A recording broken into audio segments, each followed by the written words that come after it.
Hey guys, good evening. Welcome to October, fall baseball postseason. And tonight, Dennis is going to be here. I think he's from Pennsylvania, but he can correct me on that. Talking to us about the Whiz Kids. I am not a Philadelphia fan by any means, even though I married a Philadelphia girl. But my father was a huge 1950s Whiz Kids fan. In fact, I bought him not long before he passed, a Richie Ashburn um, Mitchell and Ness official jersey from 1950 season. And actually, I have a signed photo of Richie right here that I bought years and years ago for my dad, and obviously got it after he passed away. Um, there's no administrative announcements that I can think of, so I'm not going to hold you guys up too much. I know there's 4 wild cards today, so a lot of people want to watch that. So, Dennis, I did make you a co-host. So if you have a presentation, you can share, and I'll let you take it away, and we'll hold questions, put them in the chat, or wait until he's done. Go ahead, sir. All right. Actually, I am in California. So are you from Pennsylvania, though? No, I'm not. Oh, okay. So I've always been interested in baseball history from my preteen years, even, which I'm far from being preteen now. So it was a while back. And I always was kind of, the Phillies story was always kind of interesting because of, as I was growing up, I knew they only got into 2 World Series and but had been around for a long time and hadn't won yet. So it always been in the back of my mind about the Phillies. What I'll do is I'll just kind of talk about the structure of the book, a few stories, um, note a few things. I see Karen there is wearing a Blue Sox shirt. I don't know if that's Utica Blue Sox, but uh, the Phillies had it didn't look like Utica, but they had the Utica Blue Sox in the 1940s. They changed their nickname to The Blue minor Jays. baseball team. Is what? Minor baseball team in Davenport, Iowa. Gotcha. All right. So they went with a blue theme for a lot of their minor league teams. They had the Wilmington Blue Rocks and the Utica Blue Sox, and everything would go with the Blue Jays. The book covers really almost 200 years, starting with the history of baseball in Philadelphia, and it's really divided into 3 parts. And I'm really thankful for a couple of people who helped me a lot in kind of reading material, looking over chapters and leading me in directions or providing some resources. One was Paul Rogers, who's written a couple of books on the Whiz Kids, and the other is a person I noticed in the room, Bob Warrington, great Philadelphia baseball historian, very helpful to me in the early years Philadelphia history, as well as providing some photographs and a lot of background on the Athletics as well as the Phillies. So I'm glad to see that he's here. So the book, it kind of starts with a preface that talks about the history of baseball in Philadelphia, focused on the Phillies as well, up through 1943, up through 1942. So it covers from the 1830s up to the time that William Cox bought the team. The Phillies went through quite a tumultuous series of owners. They had ultimately 2 that were thrown out of baseball, one Horace Fogel in the 19s, and then William Cox, who was recently reinstated along with Pete Rose and Joe Jackson, et cetera, for gambling on the Phillies in 1943. They had a stadium that fell a couple of times, killing people. It was they had quite a colored history. There were several Philadelphia teams, both in the National Association and the American Association. But a lot of it is to put into context. It also covers the 1915 World Series as well. But try to put into context why Philadelphia fans got so excited when the Whiz Kids made their move. And in fact, if they hadn't made their move when they did, it's, open question whether it had been them or the Athletics who would have moved. The Athletics were the dominant franchise for the first half, for most of the first half century. with Connie Mack being the face of Philadelphia baseball. But this kind of is the idea of setting the tone for the futility that the Phillies had for much of their time, even though they had a lot of Hall of Famers and a lot of great players. They generally had ownership that could not sustain the team, and often they were selling off their best players, as teams like them and the Browns and the Washington Senators of that time often did. And so it was frustrating for fans who would you know, come up with their favorite players and then just see them go to other teams and have great success. So it made it difficult for the Phillies to really gain traction against the A's, especially the A's had success, you know, from almost from the beginning till about 1914, 1913, and then again in the late 20s till about 1932 or 33 before they also fell on hard times. The second, so that's kind of the preface. That first chapter almost serves as a preface. And then there's several chapters dealing with the team being taken over by the Carpenter family. It was actually purchased by Bob Carpenter Sr., who turned it over to his son to run the ball club. And they brought in a family friend, Hall of Fame pitcher Herb Pennant, who wasn't in the Hall of Fame at that time, but he was a star with the New York Yankees and Boston Red Sox, and had known the family for a long time and lived not that far from them, 10, 12 miles from where the Carpenters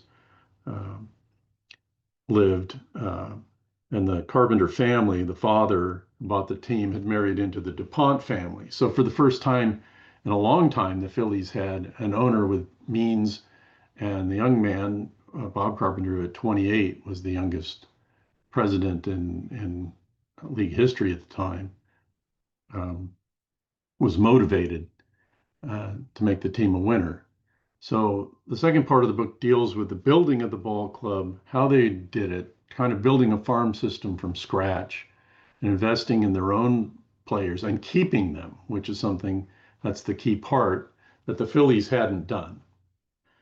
And so we talk, there's, they signed Robin Roberts and Kurt Simmons together within a 6-month period, which was a big boon. That was the cornerstone of their pitching rotation well into the 1950s.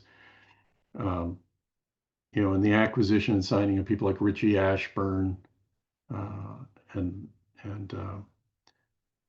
Del Ennis, who was kind of a holdover from the previous regime, Andy Seminick, who was picked up in a minor league trade by the Cox regime as well. And then a couple trades, one for Eddie Waitkus, and then one for Dick Sisler, and then picking up Jim Constanti basically off the scrap heap in the minor leagues, and putting that together and creating a team that by 1949 was a contender. The war intervened, created some problems in building that farm system, but they stuck with the process even after the demise of untimely death of Herb Pennant, and created a winning team that was exciting. And they had one of the most exciting pennant races in history, although it didn't look like it was going to be. They had a 7.5 game lead with 11 games left in 1950, and it went down to the last day of the season as they had a collapse that was eerily reminiscent of what ended up happening in 1964 with the Phillies. But it's kind of fitting that we're meeting here on the 75th anniversary of that game where Dick Sisler hit the home run in the 10th inning that put the Phillies in only their second World Series. Middle part of the book talks about the pennant season itself and through the World Series. And then the last part of the book deals with the aftermath. Why didn't the Phillies repeat? There was a bit of a cottage industry, actually. If you look at Sport Magazine and some of the other publications that are constantly asking, why didn't the Phillies repeat? Connie Mack was quoted as saying he thought the Phillies would win several pennants in the 1950s. And a lot of people thought that they would. They had a great center fielder, Richie Ashburn. They had, great pitching. Robin Roberts was the best right-hander in the game at the time, arguably, with Warren Spahn being the best lefty. And they had excellent defense. They kept a lot of the core of their players around through the 1950s. But the question was, why didn't they repeat? And the book talks about that. There's a couple of factors, in my opinion. And, on through, it picks up Kurt Simmons and Robin Roberts, their time after the Phillies, talks about what happened to them, for the rest of their career. And kind of talks, the crux of the book is basically, it's a story of what happened, but it's also the idea that dynasties are difficult to create. And how did this one get started, but it didn't happen? What happened to keep it from becoming a dynasty? That was the goal, and it didn't happen. And it took them another 30 years before they finally won a World Series in 1980. The pennant race in 1950 itself was really exciting. Again, went down to the last day of the season. The Phillies had to play their last 9 games of the season on the road, and Brooklyn was the one behind them and had 11 games left all at home. And the Phillies ended up losing 9 out of those 10 games. And like I said, it went down to the last day. And the game itself against the Dodgers at Ebbets Field, the Phillies had to be thinking that, as snake bit as they were, things were going to fall apart on that last day. In September, they lost 3 of their starting pitchers. One, Kurt Simmons, was inducted into military service. And then Bubba Church was hit in the eye by a line drive off the bat of Ted Kluszewski in a game. And Bob Miller had hurt his back earlier in the year, and then favoring that, injured his shoulder on consecutive days with Church. So within a week, they lost 3 starting pitchers. And then their catcher, Andy Semenuk, was injured in a game against the Giants with about, I think, 4 days left in the season. Collision at home plate with Monty Irvin, and he actually fractured a bone in his ankle and continued playing on it all the way through the World Series in a pretty heroic fashion. So it was really dramatic going down to that last day. And as Bubba Church said, we were really running on fumes. We were pretty depleted when they got down to that last day. And if they had lost, it would have been a 3-game best of 3 playoff against the Dodgers, similar to what the Dodgers did the next year against the Giants, as everybody probably famously remembers. But it really seemed like a must win for them. And they did get to a 1-0 lead in the 6th, but in the bottom of the 6th, Pee Wee Reese hit a fly ball that carried over Del Ennis's head and landed on a ledge in front of the protective screen that was not a home run, but Ennis couldn't get to the ball. And Reese runs around for an inside the park home run to tie the game. And Ennis later said if he thought about the ground rules, he'd have thrown his mitt at it, and it would have only been a triple under the ground rules, but he didn't think of that at the time. But you had to start thinking, oh, this is not, the team's just snake bit. It's not going to happen. And so the game goes on, and then in the bottom of the 9th, Dodgers get 2 men on with no one out, and Duke Snider at the plate. And Robin Roberts is pitching. He's trying for the 6th time to become a 20-game winner. And he'd be the first 20-game winner since Grover Cleveland Alexander 33 years earlier.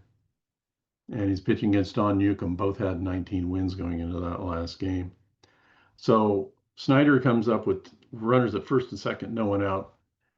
Hits a line shot to Richie Ashburn in center. And Richie Ashburn was not known for having a great throwing arm. And so the Milt Stock, who had actually been on the 1915 Phillies World Series team, was the third base coach for the Dodgers. And he waved Cal Abrams, the runner from second, around without hesitating. But there were, as I say in the book, there were 3 things that Milt Stock didn't recognize. One was that Ashburn had been playing really shallow, and the ball took a good bounce to him, and he fielded it cleanly. The second thing in the Phillies' favor is that they had been playing for a possible but not probable bunt, but they were crowding second base, so that meant Abrams didn't get as big a lead as he could have.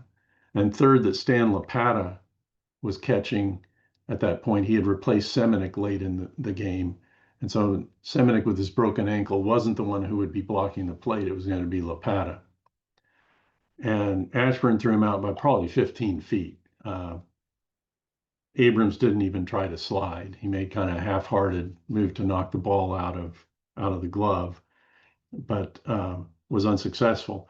And later, the manager of the Dodgers, Bert Shotton, complained that Ashburn had never thrown a player out in his life. How could he have, how could that have happened? Well, one, that was irrelevant. But two, in researching this, Ashburn had actually thrown out 4 players at the plate prior to that, including 1 week earlier. He'd thrown out Eddie Stanky in a game against the Giants. And so maybe Shotton's scouting should have been a little more solid. So that still left 2 runners on with only 1 out, but Robin Roberts got out of the inning. And going to the 10th came the Dick Sisler coming up and hitting the 3-run home run after the Phillies got 2 on. Robin Roberts actually led off with a single, and then Waitkus singled. Ashburn tried to sacrifice the runners over, but Don Newcomb threw Roberts out going to third. Now first base wasn't open, so he was going to walk Sisler. So he pitched to Sisler, and Sisler hit the 3-run home run. And Robin Roberts closed it out on the bottom of the 9th, or bottom of the 10th, and the Phillies won the pennant. They had very little time to celebrate. 48 hours later, they were taking on the Yankees, and there were no off days in that series. They were swept. They were already depleted and were swept, although the first 3 games were all 1-run games, which ironically, the last 4 games of the 1915 series had also been 1-run games. So the Phillies actually lost 7 straight games, World Series games, all by 1 run. And then they still had the tying run at the plate in the bottom, or in the top of the 9th inning against the Yankees in Game 4. So it was actually a very competitive series, but the Phillies just didn't hit, as was the problem in all of September. I think they'd been shut out 3 times prior to September, and then were shut out 7 times in September. The pitching, even with the loss of the pitchers, that held up, but the hitting just didn't come through. And the Phillies really relied that year on a starting 8. They only got 4 home runs total out of the rest of the roster, other than their starting 8. And Seminick played 130 games, Mike Goliath, the second baseman, 140, and the rest of the starting lineup all were in 150 or more games. So they had some luck in not having major injuries prior to September, but September really hit them hard and not enough time to make the adjustment. So again, Eddie Sawyer, one of the reasons I think the Phillies had some success, and what Carpenter did, it was not only having money, but what good ownership does is bring in good people around them. So they had excellent farm director in Joe Reardon. They had coaches who actually taught players. They weren't just the buddies of managers, which is more the way that it was. Eddie Sawyer, the manager, was actually a college professor at Ithaca College. And so he knew how to teach young people and relate to them. And all of it just kind of came together on top of just having people with great seasons. You had Jim Constanti, who had just an unbelievable season. Probably the next closest, or one reminiscent of that, is Mike Marshall with the Dodgers in '74 when he pitched 106 games. It was similar to that. And then he pitched the opening game of the World Series, went 8 innings, only gave up 1 run, even though he took the loss in a 1-0 defeat.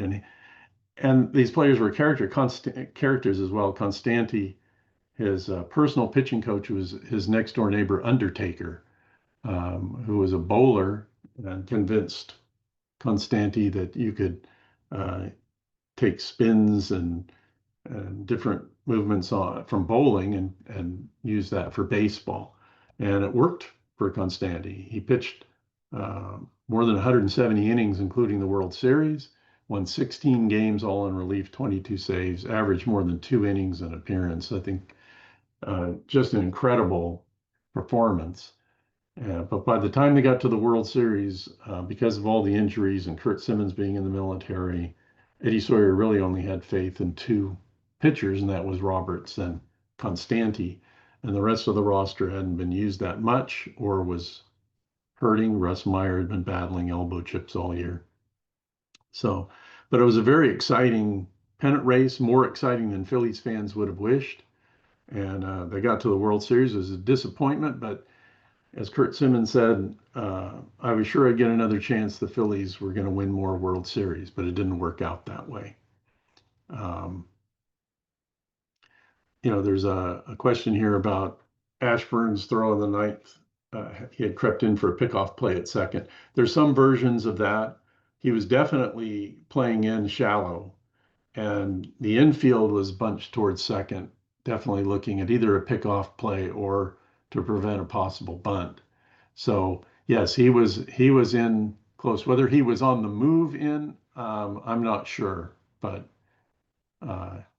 he was definitely shallow, and that was one of the things that Milt Stock didn't take into account on that play.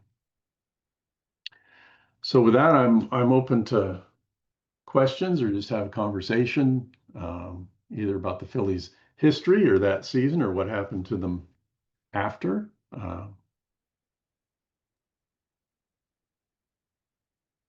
Obviously you like the Phillies' history and the interesting dichotomy of how the more successful franchise ended up being the one that left town. Who is your actual, if you're from California, is Philadelphia your favorite team, or do you follow somebody else? I'm probably more of a Giants and A's fan. I live near Sacramento, so we have the A's for a couple of years in a very weird situation. They don't put, I guess next year they're actually going to put Sacramento on some of their special day uniforms, but yeah, it's going to be their City Connect, because they didn't have a Yeah. City Connect in Oakland. I'm probably more of a general baseball fan, especially history. Yeah. And previously I had a lot of history with the Pacific Coast League out here, which tried to become a third major league, and did a book on that, and then biographies of Johnny Evers and Lefty O'Doul, who was a big Coast League and a big Phillies player as well. Had a couple of years. His best years were actually with the Phillies. So probably just more a generalist. I just enjoy the history of the game, and the fact that the history goes back so far fascinates me, that you can go back to the Civil War and the games being played Right. during that time, and right after it's pretty much professional right after the Civil War. So I just find that really interesting. Excellent. And I look for what I look for is, and I thought it was here, was a really good story that you could then sink your teeth into a lot of different types of subjects. So it was very interesting getting into looking at the bonus baby phenomenon of the 1940s and 1950s, which the Phillies had bonus babies, again, like Ashburn, LaPata, and of course Simmons and Roberts, that worked in the 1940s. And then in the 1950s, they had others like Fred Van Dusen, Tom Qualters, and something like that didn't work. And it was interesting how they tried to do the same thing in the 50s that they did in the 40s, and it just didn't work. And of course, they were one of the last, I think they were the last National League team to integrate. And, what they did, and they didn't even really make an effort until about 1954. And really your cheapest pipeline of talent then, much cheaper than bonus babies, was going through picking up from the Negro leagues. Well, by that time, it was pretty much picked clean. And they had developed a reputation as not a place where black players wanted to go play for whatever reason. And so that hurt them as well, continuing to compete. And there were other reasons. But it's as with most things, it's not just one thing. Yeah. Bob, you have a question? Dennis, Bob Warrington, in terms of the integration of the Phillies, you're quite right. They were the last National League team to integrate. But in terms of the why, Do you attribute that mostly to Bob Carpenter's attitude, or did it permeate the entire front office that made the team reluctant to bring up black players? That's a really good question. I mean, mostly I've heard that it was more Carpenter, uh, but you get varying stories. NAACP tend to put it on Carpenter and wrote him several letters complaining about not only not having black players, but from their perspective, a lack of black employees. And so they definitely pointed the finger in that direction. But whether it was permeated the whole organization, hard to say. Some say Herb Pennant also kind of had that attitude. Um, it was a Southern family. They were from Delaware and a lot of their background in North Carolina, whether that played a role. It's hard to say. And I didn't find things definitive, so I really didn't want to lay it out that way. But certainly there was a reputation. There was a scout that complained that he had a couple of black players in the mid 1950s that he wanted to sign, and they told him that they were told by other black players that the Phillies was not an organization you wanted to go to. So for whatever reason, or if it was a combination of things, it definitely hampered them once they decided to get involved. But they really, the A's integrated in '51, I believe. And Phillies, for some reason, it was a lot. I mean, they didn't even have, I think, any minor league players till I think they had a couple in '52, and then I think it was '55 before they even had 54 or '55 before they had any other minor league players. Dennis, let me ask you a follow-up question in the same vein, but predating the Whiz kids. You're familiar, I'm sure, with Bill Veeck's claim that he Mhm. wanted to integrate the Phillies as early as 1943, but was thwarted in his efforts by Ford Frick and Commissioner Landis. Your views? I've read a lot of articles on that. I mean, my feeling is sort of it's a little dubious. I think it's one of those stories that kind of grown over the years. Not that it didn't occur to him, but how serious he was about it, because he did not turn around and do that with either the St. Louis Browns when he had the chance. So that kind of makes me a little skeptical. A lot of the stories, there's one or two accounts that place that statement a little closer to the time that it happened, but most accounts where he talks about that is more in the late '50s and early '60s where he talks about it. Um, I could see it occurring to him and him thinking about it, but whether it went as far as he said that it did, I'm personally a little skeptical. But if someone had evidence, you could convince me the other way. Okay, thanks.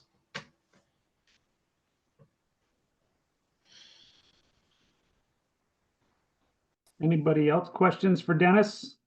I know he's in a different time zone than most of us, so I'm keeping a watchful eye on the New York-Boston series because one, I don't care for either franchise, but I know some people go ballistic if the Yankees lose in the first round. So Well, let me ask you guys, what was the big impediment with the Orioles this year, and what do they need to um, do to turn it around next year? I think injuries was one. Not enough firepower added last offseason. They lost two big key components who ended up getting hurt on their new teams, but the players they picked up off the scrap heap were essentially that. And they relied too much on these young players that some of them who haven't developed as quickly. And fans got, as they looked good in the first week or so, but then after that, they took a tumble. And then fans are like, okay, well, they're not signing anybody long-term. They made minimal efforts this past offseason. And of course, they scapegoated the manager and got rid of him in probably in May. And they were never able to overcome everything. And honestly, I think there's something wrong with their conditioning and training because they seem to have a lot of injuries. and then they'd bring somebody up and get a new catcher, add a third catcher, and then he'd have the same injury that the last one just got. So it could be something, they're not conditioned well. It might be a little bit of everything. I'm actually surprised Mike Elias is here, but seems to be very well liked by the people above him. So they promoted him, and so they're looking for a manager and a GM now. Okay. Who will take the job? I have no idea. Do they go more old school? Do they go Joe Madden, Buck Showalter kind of era, or do they go with some younger hotshot? I have no idea. From the local standpoint, and you guys here will know that they changed their ticket plans for season ticket holders and increased not only the prices, but the amount of games in the plans went from 13 to 20 or 29 to 40, or if you wanted the full. And they designated certain sections as full plan only. So even sometimes if you wanted to renew, you were going to lose your seats anyway. So they fan base is kind of in a little bit of an uproar, having a miserable season and having all these changes sort of thrown on them. Yeah. So they have some young talent clearly, but what they but- do to augment that, I have no idea. And No, they the solved their young talent did not develop this year as well as they hoped. yeah. They didn't replace Corbin Burns. They really needed another top flight number 1 or 2 starter because you couldn't rely on Grayson Rodriguez with his injury history, and he wound up not pitching at all. So that was a disappointment for me. I thought they were at least one really good starting pitcher away, and they just. Well, I expected Zach Eflin to step it up, and of course Rogers finally did when he came back. But Expecting nothing from Rogers. That was a shock. yeah, I thought that was terrible, but yeah, that was a big surprise. And Eflin could have been the number 2, and Could have been, yeah. I I- look for him too, yeah. it's and their bullpen went kerplunk too. They lost the closer again, Yeah, and guys like Cano, who had been reliable, were definitely the opposite end of the spectrum. Well, in some So- ways, it seems like it parallels this story in the sense that it's difficult. You have to have some luck, and you have to have some, you have to be able to judge talent, certainly, to create a team that's a winner every year, and it's not easy. Well, we've all seen the big trades or the trade mishaps. The Frank Robinson for Mil Papas because they thought he was too old, type of thing. And then speaking of Philadelphia, in the early '80s, they sent a young prospect who played, I think, maybe 12 or 15 games with the Phillies and his cup of coffee, and in a trade he was thrown in as an add-on in a trade with Right. the Cubs, and that was Ryan Sandberg. Mhm. And because they thought, this guy isn't going to be worth anything, and then he became, pretty much the best second baseman of the next 20 years. So people misjudge all the time. Mike Trout was pretty much the best player in the last 10, 15 years, and he was passed on by how many teams? So it's a gamble, and how many number 1 picks end up going nowhere. So Yeah. Right. I mean, like I say, you take a look at the Phillies of the 40s and the number of players that they signed, and they were hitting on almost everything. And then in the 50s, nothing came out of their farm system until, in 57, they finally got like Jack Sanford and a couple of players, and then they turned around and traded them away. And by then, the core of the Whiz kids was getting old. And it's just sometimes it's that timing of things. Sometimes it's, what year did Dick Allen get there? Well, he had his big year in 63? 64. I want to say 61 or 62. Mention Ryan.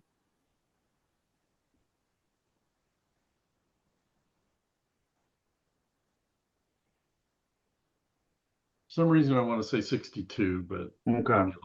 I think he was rookie of the year in '64. Yeah, he was Maybe it was rookie, just rookie of the 64. year in 64. 63 came up at the end of 63. Okay. The- Yeah.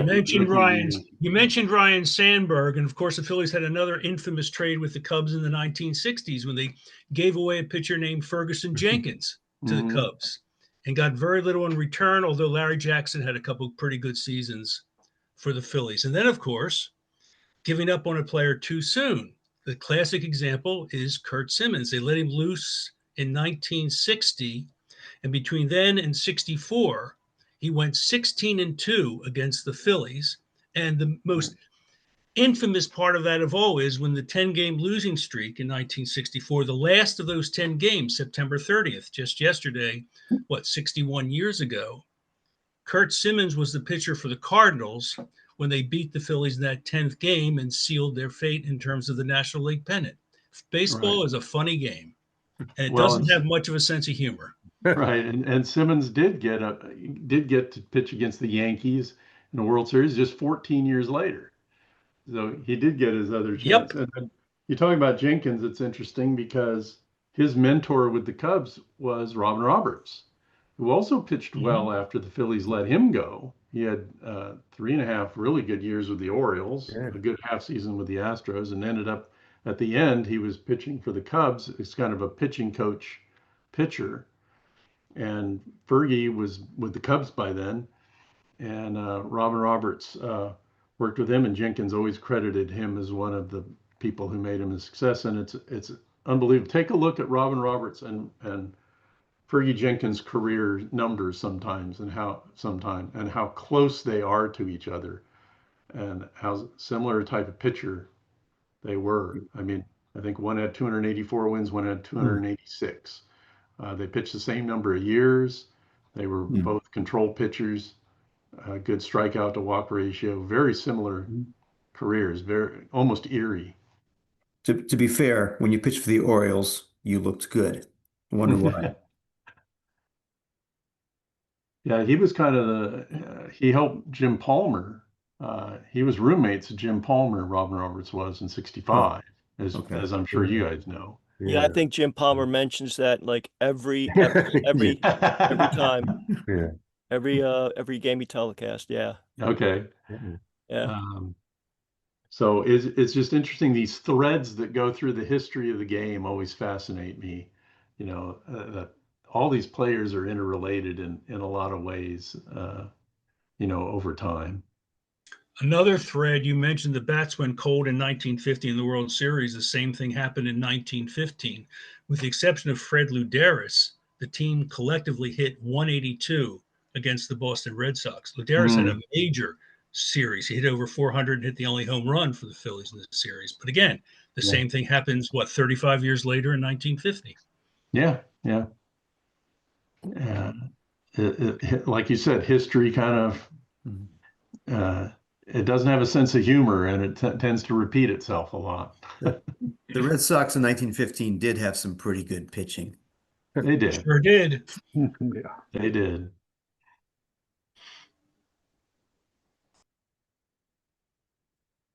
So, Bob, did you ever find out any more on the Lifebuoy sign story? Ugh. Well, I'll tell you. So this is the famous story, and Bob kind of corrected me that it was apocryphal, at least hadn't been proven. And it was the old story. There were a lot of famous stories of the Phillies, especially in the 30s and 40s, and one of them said, you know, they had the famous Lifebuoy sign out at Baker Bowl, this tin sign, giant, and it said, Phillies use Lifebuoy, and supposedly someone came in at night and wrote, and they still stink. So I had that in there as a story, and Bob said, I don't think that's ever been proven. Do you have anything? And I looked and found some things that were a little closer to the story, but not something that proved it actually happened. And so we were kind of kicking around. I never found anything more on it. I didn't know whether Bob did. No, I've looked at it periodically since you and I spoke, and there's some facts we all know about that. Went in 28, it lasted through 37, the sign. And there are lots of references to that story in secondary publications. The problem is none of them cite original primary sources with access that is proven reliable. There's that missing, very important empirical link that says, here's when it happened, here's what happened, and here's the firsthand evidence to prove that it happened. That's what's still missing in that story. So in my mind, it's still an urban myth, and you can tell it as long as you use cautionary words like claimed or purportedly, allegedly. But no, I have not been able to prove empirically that that ever actually happened. Baker Bowl was an interesting facility for sure. And, Yeah. actually it started out, I think, Bob, you can correct me if I'm wrong, I think it was the first cantilevered stadium built. That is correct, sir. And its predecessor burned down during the 1894 season. There were three ballparks that burned down in 1894: Boston, Chicago, and Philadelphia. And I think the Phillies played at University of Pennsylvania a few games while they hurriedly put together a ballpark, and then they rebuilt the whole thing in the off season. The one that became Baker Bowl became known as Baker Bowl, and it was a nice stadium in the beginning, and its predecessor had been a nice stadium with turrets. It almost looked like a castle on the outside. So they were very interesting ballparks, but then you had owners that really didn't put money into the team or didn't have the means to do so, and it sort of fell apart over the years. Plus, it was owned by outside interests. The Taft family had purchased secretly, were the purchasers of the team, like around 1912, 1913, and installed Horace Fogel as kind of a figurehead without saying so, because they were also invested in the Cubs at the same time. So that caused a bit of a conflict. And so they weren't putting, I think Taft's wife was the one who supposedly the stadium was in her name, and then the successors in the family that continued it. But it was really, by the end, there were jokes about Baker Bowl. The only improvement in the Baker Bowl last year was they put shiny new nails to replace the rusty ones for the players to hang their jerseys on and things like that. And they had sheep manicuring the outfield before the games and things like that.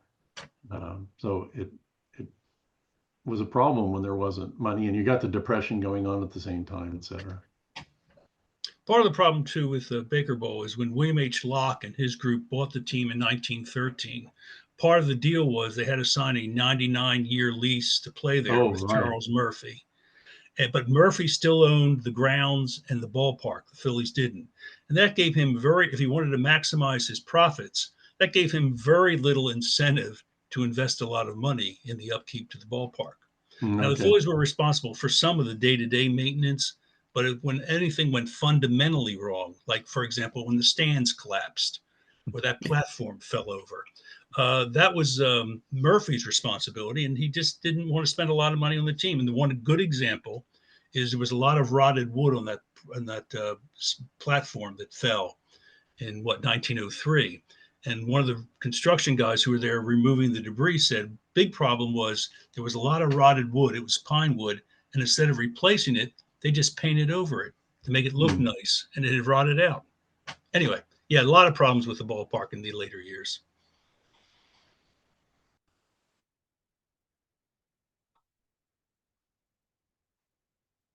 So in 1938, they moved down the street to Shibe Park and shared the stadium with Connie Mack for the rest of their time. And then they inherited the stadium from when Mack left. Carpenter was kind of forced to buy the stadium. He didn't really want to, but the new owner of the A's, Arnold Johnson, basically said, "You got to buy this, or I'm not going to, or you're not going to be able to use it." And in order to stay in Philadelphia, I think that was part of it. And so they ended up staying there until 1970, in the famous last game there, where they basically tore the stadium apart.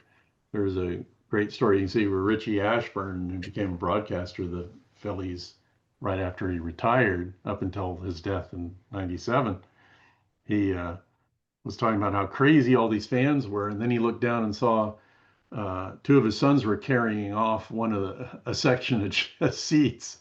And he said, I think they still have them today. So, That's good. Any other questions for Dennis? Hey, one quick go back on Richie Ashburn. Didn't he normally play a very shallow center field?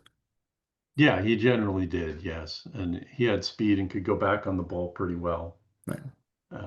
And so, but I think so that's where he was always playing pretty shallow. And I think it was also his arm, it depended on the play. Right. But he's got putout records. He was Oh, up there with Mays as far as putouts. Yeah, in center field. his raw numbers are just astounding. Yeah. I think he's kind of underrated, especially defensively. People don't realize what a great defensive center fielder he was, since there's very few people around who saw him play in his prime, especially. And he played the same time as Willie Mays, so Right. Mays, Mantle, and Duke Snyder. So. Right. That's quite a crowded National League center field group. All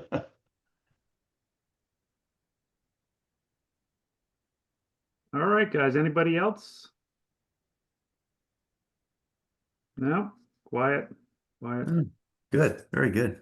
Yes, this is very interesting. I always like hearing, about my dad was, like I said, a big fan of that team. I think my dad was maybe 5 or 6 when they won that pennant. So Richie was his favorite, and a late SABR member named Fran Zimnich, who passed away during COVID, did the only official biography I know on Richie Ashburn that came out probably 19 or 20 years ago now.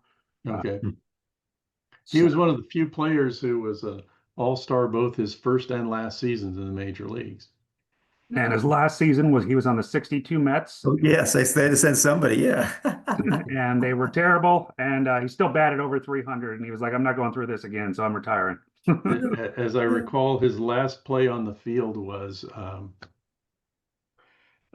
he was on base and the Mets hit into a triple play. So he was erased in a triple play. Why not? And then at the end of the day, Casey Stengel addressed the players and said, fellas, nobody should feel bad about this. This was a team effort to lose 120 games. No one player could have done this, is I think what he told them. Yeah. Well, thank the White Sox for finally eclipsing that last year. I will tell you one story that I've always heard about Ashburn that's kind of like the Lifeboy story that I can't confirm. The family of the woman says this happened, but there's no accounts at the time, and it doesn't totally make sense. Is the story about Richie Ashburn hitting the same woman with 2 foul balls in one game. And the part that always bugs me is the fact that, okay, so she's hit with the first ball supposedly in the face, and they come down and are working on her. Well, how long did they work on her, and how would it still be during Ashburn's at bat if it took 5 minutes, let's say, to work on her, and then she's hit as she's going out? There's nothing in the game accounts, not that you'd necessarily see that. I'm always open to learning more about that piece, but that one kind of always seemed like, and now, again, her family, there were kids there, and they say it did happen, but again, people can say things to keep a story going. I'd love to see proof that actually happened. Part of it just doesn't totally make sense. It is a great story, though. Yeah. Her name was Alice Roth. Right, correct. And her husband was a sports editor, I believe, in Philadelphia, supposedly. Yeah. Related to Alan Roth? Alice Roth. No, but I mean Alan Roth, the writer. That couldn't be. That's No, I mean some. No, I think it was. I can't remember the. Well, Dennis, if I find any info on that, I'll send it to you. I would appreciate it. It's one that's bugged me. So it's in the book in the notes, but again, it's sort of like not sure this happened, but this is what people say. Yeah, type of thing. Couldn't prove that one. It seems a little. There's a little of it that I go, I don't know. It makes sense. Far-fetched.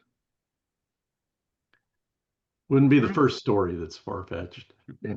Still makes for a good story. Absolutely. All right, guys. Well, we'll check on the scores and see where we're at, and wild card rounds will end, I guess, tomorrow, even if the games that go 3. So, and then we're on to the next. So Well, thank you very October's much here. for having me. I really appreciated the chat. Appreciate it, Dennis. Hopefully, next convention or sometime you're out east, let me know, and love to chat. So, Will do. all right. Good seeing you, Dennis. You take care of yourself. Yeah, Thank thanks you. a lot, Dennis. Thank you. All right, Thank you. guys. Have a good night. See Yeah, you next good night, time. everybody.